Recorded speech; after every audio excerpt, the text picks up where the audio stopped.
Na novela A Usurpadora, Piedade então faz a pergunta que não quer calar e diz: "E Paola, voltará?" E alega que é por isso que precisam da usurpadora, pois se assim a Carcamana não terá como voltar. No cafofo da periferia, Célia diz à amiga que ela tem que meter a mão na grana da família e exigir que, pelo menos, a madame lhe pague o que prometeu. Mas Paulina diz que prefere arrumar um emprego, alegando que não quer nada que venha da família Bracho. Enquanto isso, na empresa, Rodrigo surpreende mais uma vez Carlos Miguel e diz que sente pena da usurpadora, e se soubesse onde a moça está, pediria para ela voltar imediatamente. O rapaz ainda diz que eles não devem denunciá-la às autoridades e sugerem que digam a todos que a falsa Paola está viajando, pois assim podem ganhar algum tempo. Carlos Daniel lembra que não tem tempo a perder, pois a cirurgia de Carlinhos está chegando e coisa e tal, mas Rodrigo pede que o irmão siga os passos da falsária e raciocine antes de fazer qualquer coisa. Nesse meio tempo, Willy sai de casa em seu conversível, mas no portão encontra Lalinha, que conta que a patroa viajou novamente no dia anterior e acha que dessa vez ela não volta mais. A fofoqueira ainda conta que Paola tinha um diário que mandou entregar a Carlos Daniel, e o cara, além de surpreso, fica simplesmente apavorado. Alguns momentos mais tarde, Willy chega à empresa e conta à esposa que a usurpadora fugiu da mansão antes de mandarem ela para a cadeia. Pedro aparece no hall da mansão procurando pela patroa, pois ela não desceu para trabalhar. Lalinha conta ao motorista que a mulher escafedeu-se na noite anterior e Carlinhos escuta a conversa. No escritório, a surtada agradece a Deus pelo sumiço da cunhada e ainda diz ao marido que vai poder dormir mais tranquila. Willy então pergunta à esposa se a verdadeira Paola vai voltar, e Stephanie surta novamente, pensando no que poderia acontecer se a verdadeira esposa de Carlos Daniel regressasse para a mansão. Rindo, o infeliz diz que Carlos Daniel não vai poder se livrar da usurpadora tão fácil assim, lembrando que ela foi a responsável por ter conseguido o empréstimo que salvou a empresa, e revela que a falsária mandou entregar o diário da verdadeira Paola para seu cunhado. Enquanto isso, na mansão, Carlinhos presta atenção na conversa que tá rolando entre Lalinha e Pedro. O garoto descobre que a sua suposta mãe foi embora, sem se importar com a operação do menino, e não volta nunca mais para aquela mansão. Carlinhos, chorando, jura a si mesmo que também vai fugir. Na empresa, Willy não entende porque a esposa acha que seu irmão não pode ler o diário de Paola, e ela explica que o caso que rolou entre ele e a mulher também deve estar registrado naquele diário. Cai a ficha, e o moço se dá conta que pode estar entrando numa roubada. Stephanie então pede ao marido que a leve para casa, pois precisam encontrar o caderno, antes que Carlos Daniel o leia. Na sala ao lado, Verônica quer saber por que o chefe está tão triste e pergunta se é por causa de Carlinhos, e aproveita para entregar o convite de casamento de Viviana e Leandro, comentando que Paola vai ser a madrinha. Diante da situação, Carlos Daniel resolve contar à secretária que sua esposa não poderá participar do matrimônio porque ela foi embora da mansão.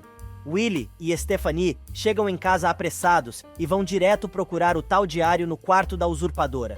O casal começa a revirar tudo, mas está difícil de encontrar o caderno. No escritório, Verônica dá a maior bronca em Carlos Daniel e pergunta o que ele fez para que Paola fugisse de casa, e diz que se ela fez isso é porque sofreu uma grande humilhação. Por mais que o cara diga que não fez nada, a moça não se convence e pede a ele que vá procurá-la para que possa pedir perdão. Na mansão, depois de fazer a maior zona no quarto da usurpadora, Willy e Stephanie se dão conta que o diário não está ali. O rapaz diz que o diário deve estar com Carlos Daniel, e Stephanie decide procurar no quarto do irmão. A surtada finalmente encontra o que estava procurando, mas pergunta ao marido se ele acha que o empresário já leu o que está escrito ali, e Willy pira.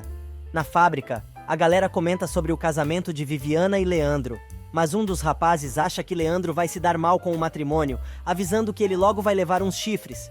E na empresa, Verônica continua cacarejando e diz ao chefe que não quer ser a responsável pela partida de Paola, mas o cara explica que ela fugiu por outros motivos muito mais graves. O homem diz que está de pés e mãos atados e não pode fazer nada, mas a secretária alega que a família Bracho precisa da moça, além de dizer que ela é muito inteligente, e lembra que foi a mulher quem salvou a empresa. Na mansão, as duas crianças continuam brigando para saber quem fica com o diário. É que Willy quer tirar o caderno das mãos da esposa, pois ela disse que se Carlos Daniel tivesse lido aqui, já tinha matado o cunhado. Stephanie avisa que vai ler o conteúdo e tirar as páginas que possam prejudicar o marido, antes de devolver o diário ao lugar onde o encontrou, para que o irmão não desconfie de nada, pois mesmo assim, ela acha necessário que Carlos Daniel saiba de tudo o que sua verdadeira esposa aprontou. E enquanto Paulina se acomoda no quarto de Célia, Stephanie come o diário da cunhada com os olhos, trancada em seu quarto. Finalmente ela encontra as páginas onde Paola descreveu sua relação com Willie e arranca tudo. Mas ela acaba se dando conta que o romance durou mais do que ela pensava. Muito nervoso, o rapaz encontra o empresário chegando do trabalho e comenta sobre a fuga de Paola, querendo saber o que ele pretende saber. Mas Carlos Daniel, alegando que ainda não tomou uma decisão, avisa que vai para seu quarto descansar um pouco antes do jantar. Stephanie consegue colocar o diário no lugar antes da chegada do irmão, enquanto William tenta enrolar o cara para ganhar um pouco de tempo e diz que o cunhado precisa ligar imediatamente para Leda. De volta ao quarto, o moço descobre que Stephanie conseguiu devolver o diário, mas teve que arrancar várias páginas dele. Enquanto isso, Carlos Daniel fala com Leda ao telefone, e a mulher exige vê-lo ainda naquela noite. O sujeito diz que está cansado e coisa e tal, mas a moça começa com a mesma ladaia de sempre e quer saber se o empresário agora está apaixonado pela usurpadora, e por isso não a denuncia à polícia. O moço resolve dar explicações e diz que está apenas tentando evitar um escândalo, mas a doida não desiste e imprensa o rapaz contra a parede. Carlos Daniel, então, acaba revelando que sua falsa esposa fugiu da mansão. Nesse meio tempo, Willie diz à esposa que acha melhor os dois se mudarem para sua própria casa, antes do filho do casal nascer, pois assim estão livres dos escândalos da família. No andar de baixo, Carlos Daniel consegue se livrar da pegajosa e evita o encontro dos dois naquela noite. Mas a mulher não desiste e diz que os dois têm muito o que conversar sobre sua relação, mas podem fazer isso no dia seguinte. Ao desligar o telefone, Leda está convencida de que, como Verônica não é páreo para ela, chegou o momento de se tornar a nova esposa de Carlos Daniel. Nesse meio tempo, o empresário lê atentamente o diário de Paola, trancado em seu quarto. Ele acaba descobrindo que Paola estava apaixonada quando se casou com ele, mas nunca aceitou sua família. Carlinhos se dá conta que a mãe não voltou para casa com o pai, depois do trabalho, e chorando, jura que vai procurar por ela no dia seguinte, de qualquer maneira.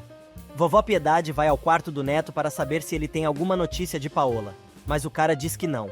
No entanto, ele comenta que a situação vai ficar ainda pior se a verdadeira Paola voltar e quiser ocupar o lugar que ela pensa que ainda é seu. Ele conta ainda que o sujeito que tentou chantageá-lo afirmou que Paola morreu, mas ele e Rodrigo acham que aquilo pode ser mentira. A avó pede ao empresário que guarde segredo sobre a fuga da usurpadora e levanta a hipótese de Paola e Paulina serem irmãs gêmeas. E o rapaz, apesar de confessar que odeia sua verdadeira esposa, não confessa que está apaixonado por Paulina. Ele até concorda com a avó, dizendo que a moça realmente fez muito pela família e pela empresa durante o ano em que esteve ali, mas prefere atacar a moça dizendo que as duas são iguais e que Paulina fez bem em fugir, pois ele não iria conseguir se controlar por muito tempo. Piedade defende a moça, dizendo que ela poderia ter se aproveitado da situação e até dado ao neto outro filho, mas preferiu ficar na sua e não se envolver romanticamente com ninguém. A Bisa resolve completar o raciocínio e diz a Carlos Miguel que tem absoluta certeza que Paulina se apaixonou por ele. Mas o cara diz à vovó que prefere esperar o fim daquela história antes de tirar conclusões. No dia seguinte, Célia chega em casa depois de comprar o café da manhã e Paulina reclama que não encontrou trabalho. A moça diz que ela não precisa ter pressa e que, em último caso, arruma uma vaga para ela em seu emprego, mas garante que nada vai faltar enquanto a amiga estiver ali. A moça começa a chorar, de novo, e diz que ao longo de sua vida, pode contar nos dedos quem a tratou bem, e a moça é uma dessas pessoas. Célia se dá conta que Paulina está com saudades da mansão e das crianças, e ela, aos prantos, confessa que sente muita falta de Carlinhos, que a amava como sua própria mãe. Na mansão, Carlos Daniel explica ao filho que vai para a empresa mais tarde, pois quer ficar mais tempo com o menino. Papo vai, papo vem, o cara conta que Paola teve que viajar de repente a negócios, e não sabem ainda quanto tempo ela vai ficar fora. O garoto pega o pai na mentira e começa a perguntar onde sua mãe está. O cara dá uma enrolada, mas o garoto decide pedir o número do telefone da mulher, avisando que quer falar com ela. Na periferia, Paulina explica a Célia que fugiu da mansão com medo de ser denunciada à polícia, pois sabia que Carlos Daniel tinha descoberto tudo. Ela diz ainda que também vazou do local por vergonha, já que não conseguiria encarar a família depois de ter sido descoberta. Célia decide perguntar o que a Paola verdadeira pretende fazer e Paulina conta que não sabe, mas escreveu para a caixa postal que as duas combinaram, para que ela apareça na mansão o mais breve possível. A moça ainda conta que a madame talvez não seja bem recebida na mansão dos Bracho, pois, antes de fugir, mandou o diário de Paola a Carlos Daniel, e ela vai ter o que merece.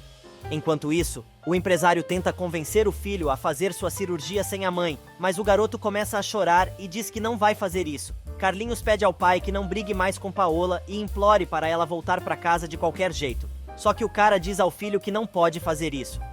Lembrando do que jurou a si mesmo, Carlinhos volta a seu quarto, quebra o cofrinho e junta toda a grana que tem guardada, na esperança de conseguir fugir para encontrar sua mãe.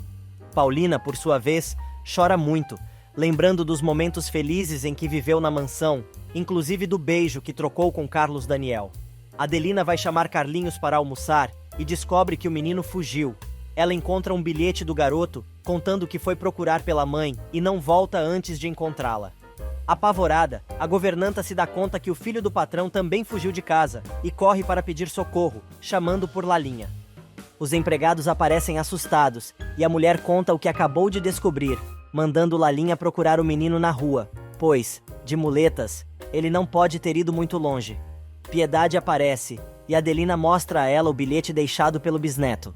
Segundos depois, Carlos Daniel recebe uma ligação da avó, dizendo que Carlinhos fugiu de casa. Carlos Daniel, apavorado, avisa ao irmão que Carlinhos fugiu de casa e deixou um bilhete avisando que iria procurar a mãe.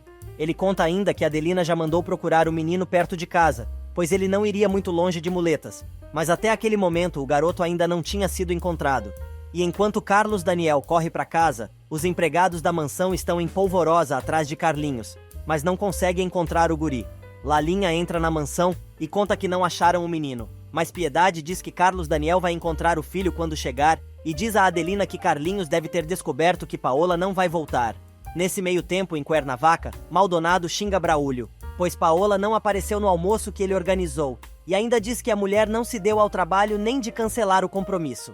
O mordomo tenta achar uma desculpa, mas o sujeito manda Braulio até a fábrica, dizer a Paola que ele não aceita desfeitas e ainda avisa que a mulher não vai brincar com ele. Na capital, Carlos Daniel diz a Piedade que não conseguiu encontrar o filho também e tenta culpar Paulina, mas a vovó deixa claro que para Carlinhos, a moça é a mãe dele. Na periferia, Paulina chega em casa e diz a Célia que não conseguiu emprego. A moça convida a amiga para trabalhar no cabaré onde tem ganhado seu dinheiro e explica que a única coisa que ela precisa fazer é beber com os clientes, garantindo que é apenas isso que ela tem que fazer, pois não exigem que ela faça outras coisas. Paulina agradece, mas diz à amiga que não serve para isso e prefere procurar alguma coisa que tenha a ver com seu jeito de ser. Com seu orgulho de macho ferido, Douglas continua reclamando do bolo que levou de Paola e diz ao mordomo que tem certeza de que pode agradar a qualquer mulher, e por isso, não vai aceitar ter ficado pendurado no pincel. Braulio tenta enfiar algum juízo na cabeça do patrão e diz que Paola é casada, e talvez o marido fique chateado se souber que ele a está perseguindo e coisa e tal. Mas o metido responde que o marido dela não teve escrúpulos quando mandou a esposa ir até ele pedir $2 milhões, e comenta que o sujeito colocou um preço bem alto na mulher. Braulio argumenta que a ideia foi de Paola, e seu marido não teve nada a ver com aquilo, mas Maldonado não dá o braço a torcer e chama o mordomo de ingênuo. O cara ainda avisa que não vai descansar enquanto não tiver a mulher só para ele. Na mansão, o Mané, que nem parece que perdeu o filho, que aliás está com a perna toda arrebentada, só para variar, avisa a avó que vai atrás de Rodrigo na fábrica para contar o que aconteceu e só depois chamar a polícia. Nesse meio tempo, Célia avisa Paulina que naquele dia é ela quem vai fazer o almoço, pois as ferramentas de trabalho da amiga, cedo ou tarde, terão que ser o corpo dela e sua beleza, e por isso, precisa descansar. Sentada no sofá do cafofo da casa da amiga, Paulina entra novamente em Alfa e começa a se lembrar do que deixou para trás, dizendo a si mesma que está difícil lidar com a solidão que está sentindo. Nesse meio tempo, Carlinhos chega de ônibus a uma estrada afastada, e com a foto da mãe na mão, pensa como vai se virar. Na fábrica, Stephanie conta a Carlos Daniel que Piedade ligou avisando que não tiveram êxito nas buscas. O cheira-peido então convida Rodrigo para ir até a delegacia, mas o cara resolve levantar a possibilidade de que a usurpadora tenha sequestrado Carlinhos. No centrão, o Rapa aparece e Antônia e Isabel têm que juntar suas mercadorias às pressas, para a polícia não pegar. O corre-corre começa e a galera junta tudo como pode. E Carlinhos, que está caminhando pela beira da estrada, quase é atropelado por um carro que passa em alta velocidade e o menino acaba caindo por um barranco. O garoto bate a cabeça contra uma pedra e acaba ficando desacordado. Na empresa, os três irmãos e Willy batem cabeça, tentando imaginar o que aconteceu. Agora eles já inventaram todo o plano da usurpadora para sequestrar Carlinhos, sem saber o que na verdade aconteceu, apesar do menino ter deixado um bilhete explicando por que fugiu de casa. Carlos Daniel quer saber por que o irmão mudou de ideia novamente sobre a falsa Paola, e a única coisa que o infeliz diz é que se enganou. No centrão, Antônia decide enfrentar os fiscais e começa a xingar todo mundo, mas Isabel, agarrada à trouxa com as mercadorias, diz à amiga que é melhor irem embora o mais rápido possível dali. Algum tempo depois, as duas senhoras que ganham a vida como camelô desembarcam do transporte clandestino que as deixam na estrada perto de casa. No caminho, as duas escutam gemidos e decidem ver o que é. Elas acabam encontrando Carlinhos, que não consegue se mexer. Isabel desce o barranco e, ao se aproximar do menino, grita para Antônia que o garoto está com uma ferida muito feia na cabeça. Ela pergunta o nome do guri, mas ele alega que não sabe de nada. Antônia quer ir embora e diz para a irmã não se meter onde não é chamada, mas Isabel está decidida a ajudar Carlinhos, apesar de sua irmã ter decidido ir embora e deixá-la sozinha. Na fábrica, Leda procura Carlos Daniel com a intenção de continuar seu plano de sedução, mas encontra o cara todo chateado. A pentelha acha que é por causa da fuga da falsa Paola, mas o empresário explica que o filho fugiu de casa. Imediatamente, Leda diz que a usurpadora deve ter sequestrado o menino e blá blá blá, deixando o sujeito ainda mais encasquetado. Na mansão, Piedade se desdobra para evitar que a bisneta saiba da verdade, e diz à menina que Carlinhos viajou com a mãe, e ela não pode ir junto, pois tinha que ir para a escola. Nesse meio tempo, enquanto Célia diz que não vai trabalhar porque está com dor de dente, Paulina mostra à amiga um classificado de emprego no jornal, onde estão precisando de alguém para cuidar de uma senhora. Na parte rica da cidade, Lulu está às voltas com a mãe, que tem demência e não quer comer. A mulher acaba disputando um copo de suco com a progenitora e ela acaba se molhando. Lulu então pede a Brígida que leve sua mãe para o quarto e troque a roupa dela. Osvaldo aparece para tomar café e quer saber por que Lulu ainda não está pronta. A mulher diz que estava cuidando da mãe, mas já vai se arrumar e, alisando o peito do rapaz, diz que espera encontrar logo alguém para cuidar de Zenaide. E enquanto Paulina está animada com a possibilidade de arrumar um emprego, dizendo a Célia que tem um pressentimento de que desta vez vai dar certo, Isabel consegue levar Carlinhos até a beira da estrada. A mulher se dá conta que o menino está com febre e diz que vai levá-lo para sua casa e depois vão ver como fazem para encontrar a família do menino. Na empresa, Carlos Daniel diz a Leda que Rodrigo também acha que Carlinhos foi sequestrado e acredita que é melhor não envolver a polícia, enquanto aguardam uma ligação pedindo o resgate. Leda lembra que, segundo Luciano, Paulina é uma boa mulher e a víbora é Paola que obrigou a moça a ficar em seu lugar. A sem noção resolve mudar de assunto e, chamando o empresário de meu bem, o convida para ir até sua casa. Carlos Daniel a rejeita e diz que não quer se afastar, pois a qualquer momento a usurpadora pode ligar e ele precisa de notícias sobre seu filho. Isabel chega em casa carregando Carlinho e Antônia tem um piripaque. A mulher diz que não podia deixar o garoto naquele barranco, mas avisa que não tá a fim de discussão,